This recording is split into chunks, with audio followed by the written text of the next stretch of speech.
Assalamualaikum warahmatullahi wabarakatuh. Alhamdulillah wassalatu wassalamu ala Rasulillah wa ala alihi wa sahbihi wa mawalah. Ketika wanita sedang salat, terkadang ada rambut yang tersingkap, 1-2 helai atau beberapa rambut, terutama rambut bagian depan. Jika sampai selesai salat, ini tidak segera dirapikan dan rambut tidak segera ditutupi, apakah salat wanita semacam ini sah ataukah batal? Kita akan lihat penjelasan yang disampaikan oleh para ulama sebagai berikut. Kaum muslimin sepakat bahwa rambut termasuk bagian dari aurat. Karena itu, Al-Quran memerintahkan agar rambut wanita ditutupi dengan jilbab. Baik ketika dia sedang berada di luar rumah, ketika berinteraksi dengan lawan jenis yang bukan mahram, dan juga ketika dia sedang sholat. Di antara dalilnya adalah firman Allah Subhanahu wa taala di surat An-Nur ayat 31. Allah Subhanahu wa taala berfirman, "Wa kullil mu'minati yaghdudna min absarihinna wa yahfadna furujahunna wa la yubdina zinatahunna illa ma dhahara minha wal yadribna bi khumurihinna ala juyubihinna." Katakanlah kepada para wanita, yaghdudna min absarihinna, agar mereka menundukkan pandangannya. Wa yahfadna furujahunna, dan agar mereka menjaga kehormatannya. Wa la yubdina zinatahun, dan jangan menampakkan perhiasan mereka. Illa ma dhahara minha, kecuali perhiasan yang nampak, yaitu pakaian luar yang mereka gunakan.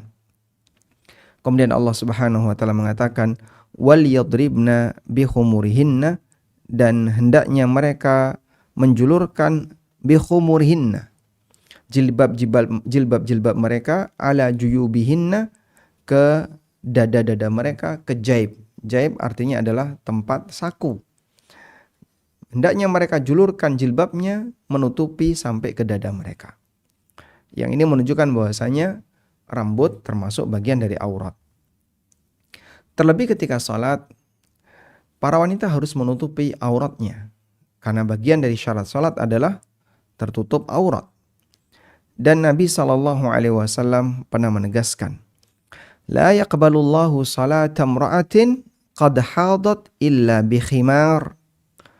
Allah tidak menerima salatnya wanita qad hadat, yang sudah haid alias sudah balik, illa bi khimarin, kecuali dia memakai jilbab. Artinya ketika salat wanita harus menutup kepalanya dengan jilbab. Dia harus menggunakan jilbab agar tertutup kepalanya, tertutup bagian rambutnya, dan seterusnya. Baik, selanjutnya bagaimana jika ada rambut yang tersingkap? Baik bagian depan atau bagian samping atau juga bagian belakang ketika jilbabnya pendek sementara rambutnya panjang. Dalam kasus ini ulama memberikan rincian. Yang pertama, jika ada seorang wanita yang salat, rambutnya tersingkap dan dia mengetahui, kemudian dia langsung menutupi. Misalnya dia tahu ada rambutnya yang menjuntai ke depan, kemudian segera dia masukkan. Segera dia tutupi. Maka salatnya tetap sah dan tidak batal. Asy-Syirazi, salah seorang ulama mazhab Syafi'iyah, menyebutkan, wa in kashafatir rihu tsauba 'anil aurah tsumma raddahu lam tabtul salatuhu. Jika baju seorang wanita diterpa angin hingga terbuka auratnya, kemudian tsumma raddahu, kemudian dia langsung menutupi aurat itu, lam tabtul salatuhu, maka salatnya tidak batal. Demikian keterangan yang disampaikan oleh Asy-Syirazi dalam buku beliau Al-Muhadzab. Selanjutnya, kasus yang kedua. Jika yang bersangkutan tidak mengetahui atau tidak segera menutupi auratnya, sehingga misalnya bagian atas ini kadang mukena ketarik ke belakang sehingga rambut bagian depan, bagian jambulnya kelihatan, maka bisa jadi sampai selesai sholat rambut itu tetap kelihatan. Dan kita lihat di sini kondisinya adalah hanya sebagian aurat kecil yang tersingkap. Apakah sholatnya batal? Dalam hal ini ulama berbeda pendapat. Sebagai pengantar untuk memahami perbedaan pendapat ini, bahwa ulama membedakan antara yang terbuka aurat lebar Dan yang kedua adalah yang terbuka aurat dalam jumlah kecil, dalam jumlah yang lebih sedikit. Yang terbuka cuman sebagian kecil dari aurat. Kalau yang terbuka adalah aurat yang lebar, misalnya sampai terbuka seluruh kepalanya, atau terbuka betisnya, atau kalau lelaki misalnya sampai terbuka bagian pantatnya dalam wilayah yang lebar. Ketika yang terbuka dalam wilayah yang lebar, maka ulama dengan tegas mengatakan itu batal. Karena dia harus segera menutupi auratnya, jika tidak maka itu batal. Tapi bagaimana kalau yang tersingkap hanya sebagian kecil dari wilayah aurat? Dalam hal ini ada dua pendapat ulama. Pendapat yang pertama mengatakan hukumnya batal. Karena terbuka aurat baik sedikit maupun banyak hukumnya sama. Dan ini merupakan pendapat Imam Asy-Syafi'i rahimahullah. Maka berdasarkan pendapat ini, bagi wanita yang terlihat rambutnya 1-2 helai atau bagian jambulnya walaupun hanya sedikit, kemudian itu bertahan sampai selesai sholat atau bahkan sampai 1 rakaat, 2 rakaat, maka sholatnya batal. Berdasarkan pendapat pertama. Pendapat yang kedua, bahwa sholatnya tidak batal karena yang tersingkap hanya sedikit. Dan ini merupakan pendapat Imam Ahmad, pendapat Abu Hanifah, bahkan merupakan pendapat jumhur atau mayoritas ulama. Ibnu Qudamah rahimahullah dalam kitabnya Al-Mughni menyebutkan, fa in inkashafa minal aurah yasirun lam tabtul salatuhu. Apabila yang tersingkap dari aurat hanyalah bagian kecil, wilayah sedikit dari auratnya, lam tabtul salatuhu, maka salatnya tidak batal. Nassa alaihi Ahmad wa bihi qala Abu Hanifah. Ini ditegaskan oleh Imam Ahmad dan ini merupakan pendapat Abu Hanifah. Wa qala Syafi'i, sementara Imam Syafi'i mengatakan tabtul, salatnya batal. Li'annahu hukmun ta'allaqa bil aurah fastawa qaliluhu wa kathiruhu kan nadhrah. Karena hukum tentang tersingkapnya aurat itu berkaitan dengan keberadaan auratnya. Maka sama saja baik sedikit maupun banyak, ya, sebagaimana melihat. Baik sedikit maupun banyak ya tetap dihitung melihat aurat. Meskipun yang dilihat cuma sedikit. Baik, ini keterangan yang disampaikan oleh Ibnu Qudamah dalam Al-Mughni. Lalu dari dua pendapat ini mana yang lebih mendekati? Ada satu hadis yang barangkali bisa kita jadikan sebagai acuan. Dan hadis ini sahih, hadis tentang peristiwa yang dialami oleh sahabat kecil bernama Amr bin Salamah radhiyallahu anhuma. Amr bin Salamah bercerita, kami tinggal di sebuah kampung dan kampung ini sering disinggahi oleh para sahabat ketika mereka melakukan safar. Terutama saat mereka mau pulang menuju Madinah, umumnya sahabat mampir di kampung ini. Dan kampung ini belum masuk Islam. Kampung ini baru masuk Islam pasca Fathu Makkah. Sebelum masuk Islam, para sahabat sering singgah di kampung ini. Dan Amr bin Salamah yang waktu itu masih kecil, di usia sekitar 6 tahun, beliau sering kemudian mampir di tempat peristirahatan para sahabat. Di saat malam para sahabat membaca Al-Quran, Amr bin Salamah mendengar. Di saat mereka sedang membaca mushaf, Amr bin Salamah mendengar. Dari hasil Amr bin Salamah main di tempat persinggahan para sahabat, lalu mereka mendengarkan Al-Quran.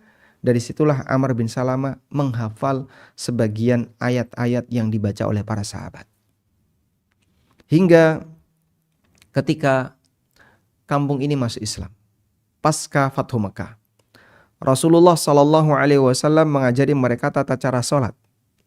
Lalu beliau memberikan bimbingan siapa yang berhak jadi imam. Kata beliau, ya ummukum akra'ukum. Yang paling berhak jadi imam adalah yang paling banyak hafalan Qur'annya.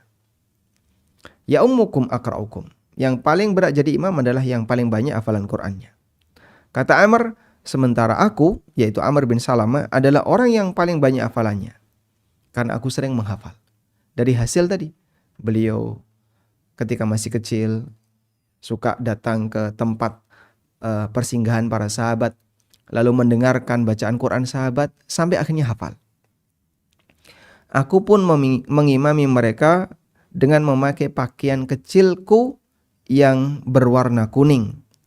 Ketika aku sujud, tersingkap auratku. Bagian pantatnya Amr itu tersingkap. Hingga seorang wanita mengatakan, waru anna aurata qari'ikum. Tolong tutupi aurat imam kalian itu. Kemudian mereka membelikan baju umaniyah untukku. Tidak ada yang lebih menggembirakan bagiku setelah Islam melebihi baju itu. Beliau masih anak-anak dan ketika dikasih hadiah baju, dan waktu itu baju termasuk di antara barang yang mahal. Maka saat Amr bin Salamah diberi hadiah baju, beliau sangat gembira. Baik, dan hadis ini sahih, diriwayatkan oleh Abu Dawud dan yang lainnya. Dan hadis ini merupakan dalil jumhur ulama yang mengatakan bahwa apabila aurat itu tersingkap sedikit, maka tidak sampai batal sholatnya. Dan tadi kita sudah sebutkan ini adalah pendapat Imam Ahmad dan pendapat Abu Hanifah. Karena dalam kejadian ini Rasulullah SAW tidak memerintahkan para sahabat yang bermakmum di belakang Amr bin Salamah untuk mengulang sholatnya. Kalaupun misalnya Nabi SAW tidak hadir di situ, tapi kejadian ini dilihat oleh masyarakat. Dan mereka bisa saja melaporkan itu kepada Rasulullah SAW. Namun Nabi SAW tidak memerintahkan mereka untuk mengulang salatnya. Beliau tidak memerintahkan Amr bin Salamah untuk mengulang salatnya. Demikian pula para makmum tidak diperintahkan untuk mengulang salatnya. Sehingga ini menjadi acuan jumhur ulama bahwa sedikit aurat yang tersingkap kemudian tidak langsung ditutup, tidak sampai menyebabkan sholatnya batal. Ada keterangan yang disampaikan oleh Syekhul Islam dalam Majmu'ul Fatawa. Beliau mengatakan, "Idzan kashafa syai'un yasirun min sya'riha wa badaniha." Jika ada rambut atau anggota badan wanita yang tersingkap sedikit, lam yakun 'alaihal i'adah, maka dia tidak wajib untuk mengulang sholatnya. Inda aktsaril ulama, menurut pendapat mayoritas ulama. Dan ini merupakan mazhab Abu Hanifah, mazhab Ahmad, dan yang lainnya. Wa in kashafa syai'un katsir, tapi kalau tersingkap bagian banyak dari auratnya, a'adatis shalah fil waqti, maka dia harus mengulang salat. Fil waqti, ketika waktunya masih ada. Inda amatil ulama al-a'immatil arba'ah wa ghairihim. Menurut para ulama, dan termasuk diantaranya adalah para ulama 4 madhab dan yang lainnya. Sehingga dari sini mereka membedakan antara yang tersingkap, aurat yang sedikit, dan aurat yang banyak. Kesimpulannya, wallahu a'lam, jika kita mengambil pendapat jumhur, di mana tersingkap sedikit aurat itu tidak membatalkan sholat, maka wanita yang keluar sebagian rambutnya, sampingnya, atau bagian jambul, atau mungkin tersingkap kakinya ketika dia sujud, maka sholatnya tidak sampai batal, karena ini hanya tersingkap bagian sedikit dari auratnya. Tapi kalau yang tersingkap banyak, sholatnya batal. Demikian, semoga bermanfaat. Wassallallahu ala nabiyyina Muhammadin wa ala alihi wa sahbihi.